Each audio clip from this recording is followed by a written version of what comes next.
Hello दोस्तों, कैसे हैं आप। दोस्तों, मैं आप सबका हार्दिक स्वागत करता हूं हमारे यूट्यूब चैनल थॉट ग्रुप पे।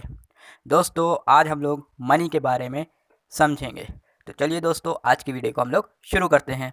दोस्तों, हम लोग मनी को समझें इससे पहले हम लोग समझते हैं कि बार्टर सिस्टम क्या होता था। बार्टर सिस्टम में ये होता था कि किसी गुड्स को हम और सर्विस को एक्सचेंज करते थे किसी गुड्स और सर्विस के बदले में।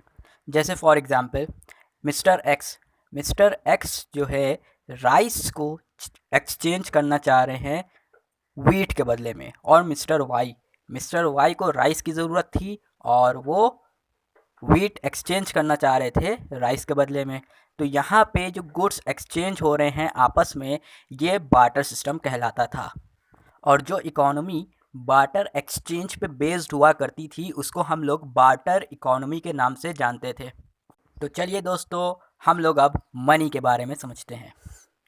Anything that is generally acceptable as a means of exchange and at the same time act as a measure and store of value is called money। इस डेफिनेशन को क्रोथर ने दिया था। इस डेफिनेशन के अंदर 3 फीचर्स आ रहे हैं जो मनी के अंदर होने चाहिए।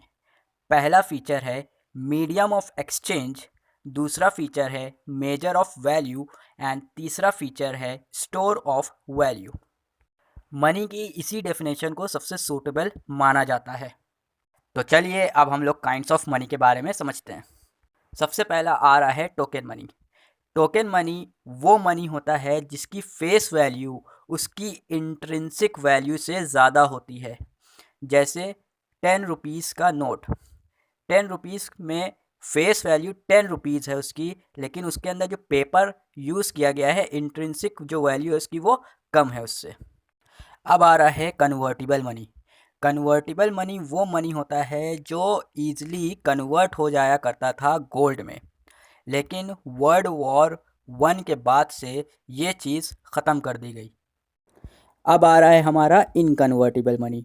इनकन्वर्टिबल money can not be converted into gold और सिल्वर। दोस्तों, अब आ रहा है fiat money. Inconvertible paper money act as a money. क्यों? क्योंकि उसके अंदर लोगों को कॉन्फिडेंस होता है, क्योंकि गवर्नमेंट के ऑर्डर पे वो इशू किए जाते हैं। उसको फिएट मनी इसलिए कहा जाता है क्योंकि गवर्नमेंट ने उसको लीगल टेंडर डिक्लेयर कर रखा है। तो दोस्तों, अब हमारा डिपॉजिट मनी आ रहा है। हर वो अमाउंट जो बैंक के अंदर डिपॉजिट कर रखा है वो डिपॉजिट मनी कहलाता है। उसको हम लोग बैंक मनी के नाम से भी जानते हैं। दोस्तों, अब हम लोग बात कर लेते हैं लिमिटेड लीगल टेंडर और अनलिमिटेड लीगल टेंडर के बारे में। लिमिटेड लीगल टेंडर वो मनी है जो एक्सेप्टेबल है, but up to a certain maximum amount, उसके बाद वो पर्सन रेफ्यूज़ कर सकता है उसको एक्सेप्ट करने से।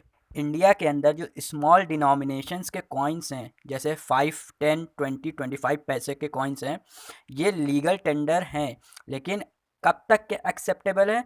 25 रुपये तक के एक्सेप्टेबल हैं। इसके बाद कोई भी उससे लेने से इनकार कर सकता है।